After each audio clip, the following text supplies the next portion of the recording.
The number remains 617-830-4750. A lot of interesting calls so far. Who's joining me now? This is Josh from New Jersey. How are you, David? Good. What can we do for you today?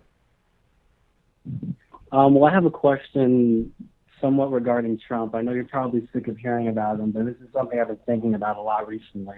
Okay, before you ask it, So I Lewis, are think, we able to turn up the volume in my headphones? So I don't want to miss a second of this question. Okay, go ahead. okay, so I think at this point in Trump's campaign, pretty much any level-headed person can objectively agree he's acting pretty silly. Yeah. But my question is, like, I know people that, regardless of all this, still support him. Yeah.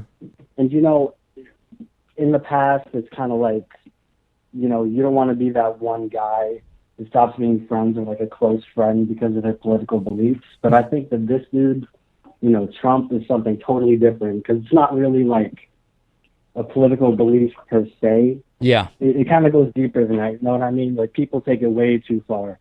Oh, yeah, And no, I you're was just bringing up a good point, and wondering, I've thought about this because, if somebody says to me, listen, I'm for Romney because just growing up, I was sort of like the pro-business, I really get Romney, and I'm not really extreme on social issues, but I'm also not like a big social issues person where I'm going to go out and lobby. So I'm going to vote Romney, but we can get along, and we're reasonable people and whatever. The extent to which Trump has been just showing himself to be so clueless and the entire thing is completely farcical in nature.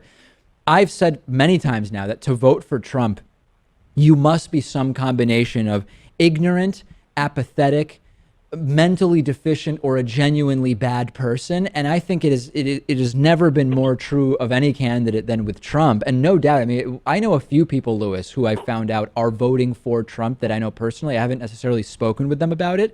I can't take anything seriously. I mean, okay, I had some credibility gap if they said I'm voting Romney, but it's nothing compared to, yeah, I'm actually going to go and cast a vote for Trump. Yeah, I mean, a deep fundamental ideological difference between you and your friend, what Yeah. it sounds like here. And, on a certain level, of course, the two of you are friends for a reason. You still connect in some way. And I still think you can put this aside if the two of you are aware that you should just never discuss politics with one another. But Unless, though, let me throw out, I like what Lewis is saying. And with some of my friends, we just don't talk about politics because we know we disagree, but they're sort of reasonable disagreements. Do you feel like there's such an intellectual and ideological canyon between you and someone who would vote Trump that you just couldn't possibly even take seriously anything they say, whether it's regarding politics or not? Like, is it that serious in your mind? well, here's the thing.